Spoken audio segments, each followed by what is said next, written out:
জিন ছাড়ানোর জন্য বাড়ির চারপাশে লোহা পুঁতে দেওয়া যাবে? যাবে না, কাবিরা গুনাহ।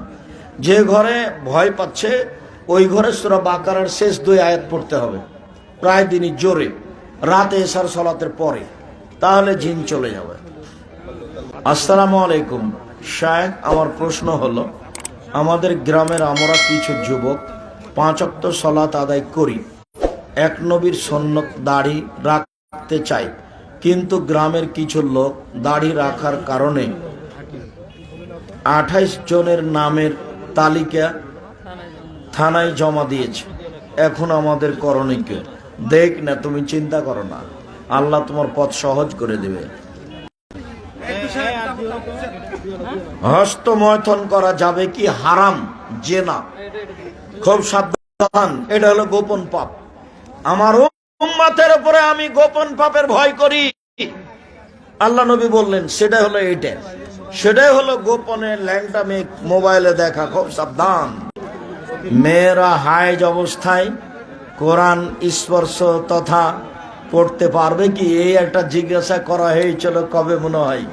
জি, মনে রাখবেন একটা কথা, যারা মিডিয়ায় কাজ করছেন তাদেরকেও বলে রাখছি, রাসূল সাল্লাল্লাহু আলাইহি সাল্লাম যখন আয়েশা রাদিয়াল্লাহু তাআলা আনহাকে হজ সফরে বললেন, আয়েশা তুমি কাঁদছো কেন, তাহলে কি তুমি ঋতুবতী?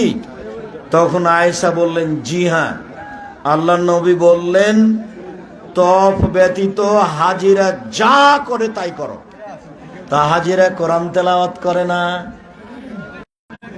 তফ ব্যতীত হাজিরা যা করে তাই করো। ইসনাই মায়াসনাউল হাজ্জ, হাজিরা যা করে তাই করো, শুধু তফ করো না। 1 2, যখন আল্লাহ নবী বললেন যে মহিলারা জাহান্নামে যাবে, তো 2টা কারণ, একটা তাদের বুদ্ধি কম, একটা তাদের দিন কম। তো মহিলারা জানতে চাইলো যে দিন কিভাবে কম, তখন আল্লাহ রাসূল বললেন, আলাইসা ইজাহাজাত লাম তুসাম লাম তুসাল্লি, যখন ঋতুবতী হয় তখন কি তারা সালাত আদায় করে? তখন কি তারা সিয়াম পালন করে? না। এটাই তো হচ্ছে তাদের দিন ধর্ম কম। বুখারী মুসলিম, তাতে শুধু বললেন নামাজের কথা, আর তাতে শুধু বললেন রোজার কথা।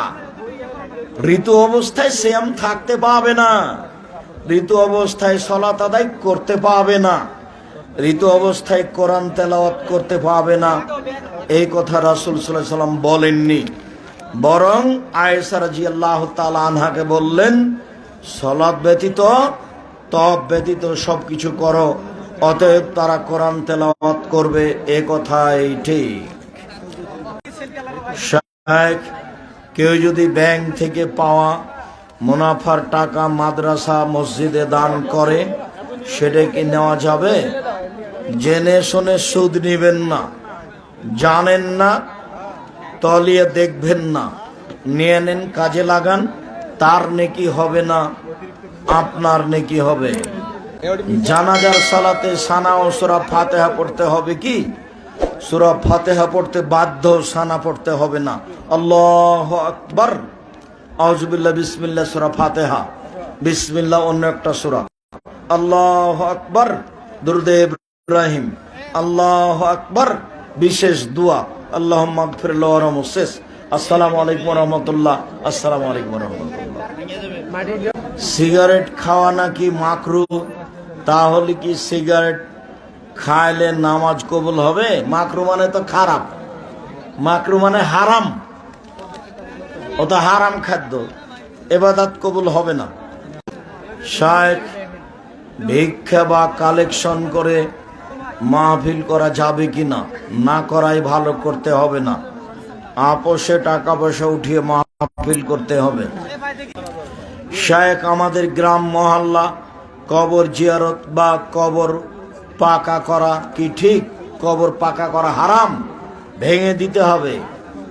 আগামীকাল সন্ধ্যা হতে হতে যত কবর আছে পাকা করা সব ভেঙে দিতে হবে, একবার গুঁড়ে দিতে হবে একবারে। বিসমিল্লাহ বলে মাটি দিবে। মিনহা খালাকনাকুম বাতিল বিদাত। শেখ আপনি এক বক্তব্যে বলেছেন কাবা ঘর হিন্দুদের টাকায় তৈরি। হ্যাঁ তো ঠিকই বলেছি তো। মোহাম্মদ সাল্লাল্লাহু আলাইহি সাল্লামের বাপ চাচারা কাবা ঘর তৈরি করেছেন, তারা কি মুসলমান ছিল? তারা ছিল পৌত্তলিক মূর্তি পূজক। কাবা ঘরে 360টা মূর্তি ছিল। তাহলে অমুসলিমেরাই কাবা ঘর তৈরি করেছে, এ কথাই ঠিক। হিন্দুর টাকা দিয়ে ইফতার করা যাবে? হিন্দুর টাকা দিয়ে মসজিদ নির্মাণ করা যাবে? কচ্ছপ, কুচে মাছ, কাঁকড়া খাওয়া যায়, রুচি হলে খাবে।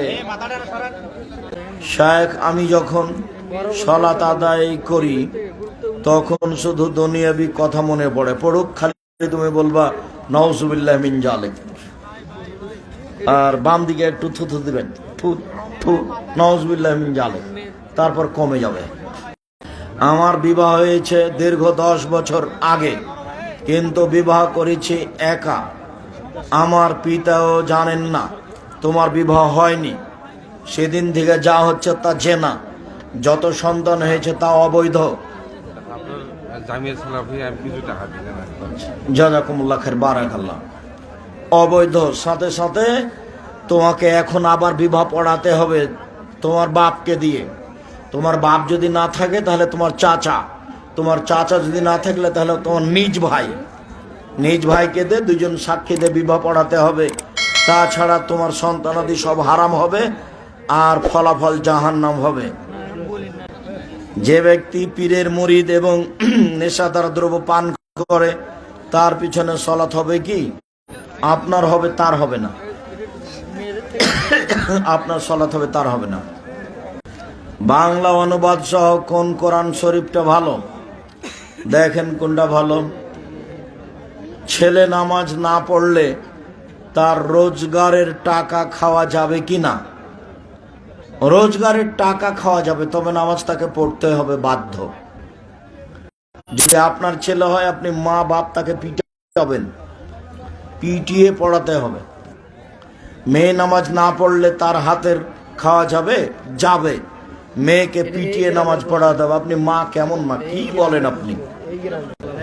শেখ আমি দলবদ্ধভাবে মোনাজাত করি না, বিদায় অনেকে আমাকে ইহুদির দালাল বলে। আচ্ছা, তোমাকে যে ইহুদির দালাল বলছে, তো তুমি যদি ইহুদির দালাল না হও তাহলে সেই যে ইহুদির দালাল, এই কথা যে মুহাম্মদ সাল্লাল্লাহু আলাইহি সাল্লাম বলেছেন, হাদিস বুখারী মুসলিম, ওর মাথায় গোবর আছে যে বলে তোমাকে, ও শয়তান, ওই হলো শয়তান। ও বুঝে ওর মাথায় গোবর আছে, ও কি করে বলতে পারে আর একজনকে দালাল? তুমি জানো হাদিস বুখারী মুসলিম, কেউ যদি কাউকে বলে যে ইহুদিদের দালাল, কিন্তু আসলে দালাল নয়, তাহলে যে বলেছে সেই দালাল। এই কথা কে বলেছেন? মুহাম্মদ সাল্লাল্লাহু আলাইহি সাল্লাম। হাদিস কোথাকার? বুখারী মুসলিম। খুব নিকটাত্মীয়, কিন্তু হারাম উপার্জন। তাদের বাড়িতে গেলে না খেয়ে আসলে চেষ্টা করবেন না খাওয়ার। হারাম উপার্জন করে যা, তার বাড়িতে খেতে হবে না। ওস্তাজি, ভুল তেলাওয়াত করলে তার পিছনে সালাত হবে? হবে। সুদযুক্ত প্রতিষ্ঠান, গ্রামীণ ব্যাংক, আশা ব্যাংক, এসকেএস ব্যাংক, এই চাকরি করা যাবে কি? জি না, এগুলো সত্য জানেন, কাবিরা গুনাহ এগুলো। ওই রুজি হারাম। বর্তমান সমাজে বহুল প্রচলিত জমি বন্ধক প্রথা। জমি বন্ধক না যায়, হারাম। সুদ, জমি লিজ জায়েজ, লিজ খেয়ে শেষ। লিজ বুঝেন না? যাকে চাঁপানগঞ্জের ভাষাতে বলে ঠিক খাই খালাসি, খেয়ে শেষ। শায়েখ, সহশিক্ষা ইসলামের কতটুকু জায়েজ? একটুকু জায়েজ নয়। শুকরিয়া, জাযাকুমুল্লাহ খাইর। আল্লাহ আমাদের যারা মারা গেছে, তুমি তাদের কবরের শাস্তি মাফ করো। যারা আমরা অসুস্থ, তুমি তাদের আরোগ্য দান করো। যারা আমরা বেঁচে আছি, তুমি তাদেরকে তোমার রাসূলের পদ্ধতি চলার তৌফিক দান করো।